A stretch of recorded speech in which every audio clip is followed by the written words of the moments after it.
The precession of a gyroscope is a really interesting problem. It's quite complicated, but it's really a beautiful problem to analyze in terms of angular momentum. Now, gyroscopes are very important for navigation. Gyroscopes, basically, due to conservation of angular momentum, are isolated rotating disks that will move independently of if they're on a ship, if they're on an aircraft, if they're on a rocket ship. Today, we actually have laser gyroscopes where we use light instead of some inertial mass to guide different systems. But in any case, gyroscopes are very, very important because, as I said, owing to conservation of angular momentum, they aren't going to change their angular momentum if we can keep them isolated. And usually we put them on some multi-axis device that allows them to pivot as whatever they're guiding changes the direction. So here is what a toy gyroscope looks like if we place it on the ground at a small angle.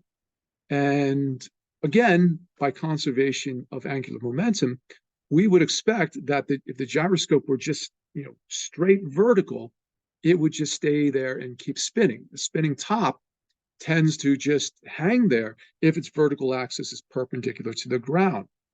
But due to small interactions with the surface, through friction, this will begin to actually gain a little bit of angular displacement with respect to the ground. And then it will start doing this little precession. So what's going on here? It seems sort of against what we've been talking about. Angular momentum should be conserved, so it should always be pointing in one direction. Why is it now going in these different directions? Well, the first thing you should ask yourself is the angular momentum is along the axis. If the axis is changing its position, there must be a torque present. What is the source of this torque? What is the torque that's creating this precession? Because certainly the angular momentum is changing here. Well, again, if we look at this, the axis of rotation for this toy gyroscope is along this beam right here. And again, if it's rotating in the counterclockwise direction, my angular momentum is going to be pointing in this direction. And we all know that the angular momentum and angular velocity are both in the same direction here. Pretty good, distribution of mass for a larger moment of inertia. You notice that there's a lot of mass that's held far away from the axis right here. Okay. So what is going on here? It's a fairly symmetrical body, first of all. So I think the center of mass should be right dead center right there. Okay. But notice that the contact with the ground, the normal force acting on this gyroscope, is basically slightly offset from where the center of mass is. Now, again, if the gyroscope were just in free space, the gyroscope would maintain the same direction that it's pointing. And again, that's why it was very, very important for ship navigation and also important to aircraft navigation and even rocket navigation, especially before the advent of GPS. And when it's vertical, that center of mass lines up with the normal force, and these two forces are basically equal and opposite, okay? So what about our torque here? Again, for this precision to take place, our torque has to be non-zero. Well, we don't see it precessing when it's it's vertical, it's normal with respect to the surface. Because if we take r cross f here, again, we take our position vector from the center of mass to where the normal force is pointing, okay? R cross F, even though F, the normal force, is not zero, and our position vector is not zero, the torque, the cross product between the two, they're both in the z direction. So the cross product between two parallel or two anti-parallel vectors, it's going to be zero. So I don't expect any wobble from that top. But again, what happens is just a small amount of friction on the bottom can actually change the orientation of this axis ever so slightly. And given enough time, that axis will begin to grow more and more, just due to the way that the friction causes the two surfaces to interact. So now we're going to take the cross product between these two vectors. And again, they are no longer anti-parallel. There's two ways we can look at this. We can look at the force on this, okay, with respect to the surface and the torque that's going to cause this to move. Or we can look at the position vector going the other way and the normal force there. So both are equivalent, because if we take R cross F here, that is going to give us the same result as negative R cross Fn. In any case, let's look at the torque that we get from this.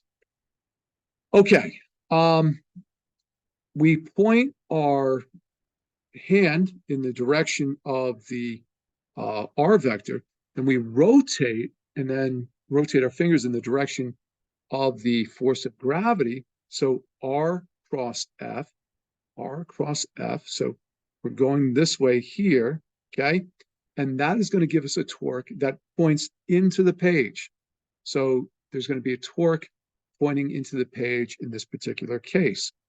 Well, what that means is that is going to create a force on the top. It's going to create a torque on the top that's going to want it to rotate in this direction right here. So as time goes by, it'll rotate a little bit.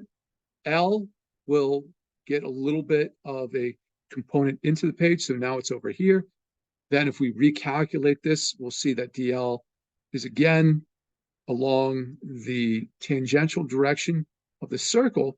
And after a while, this thing is going to trace out, this vector is going to trace out a circular path. It's going to be sort of like a circular orbit where the torque is equal to dl dt.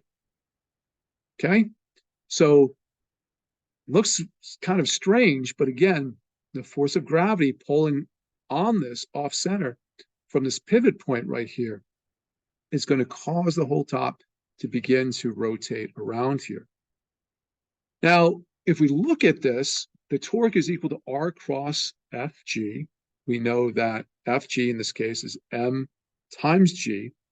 If we just want the magnitude here, Rmg sine theta now becomes the magnitude of the torque, where theta represents the angle. When the angle was 0, we had 0 torque.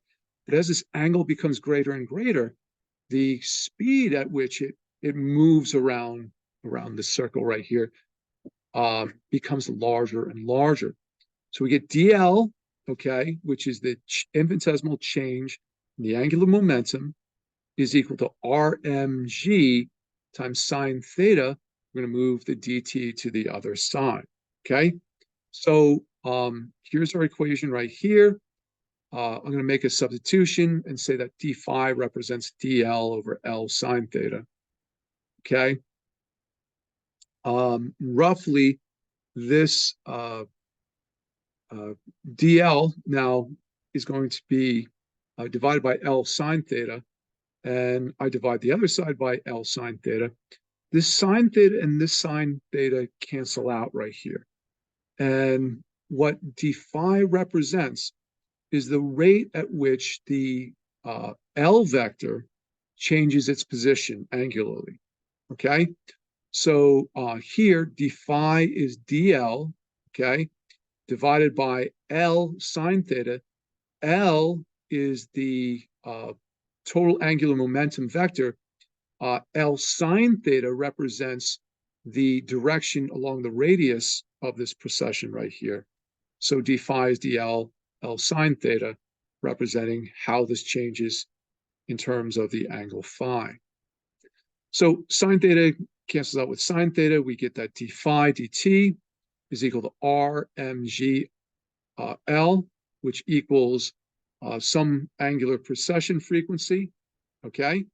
So essentially, if I want to get the precessional angular frequency, it is d phi dt, which is RMG over I omega. And finally, the linear precession frequency, how it's precessing in hertz, is RMG 2 pi I omega. So what this tells us is that the rate at which it precesses becomes faster as the center of mass is further from the contact with the table, okay? The mass also increases the overall rate of precession.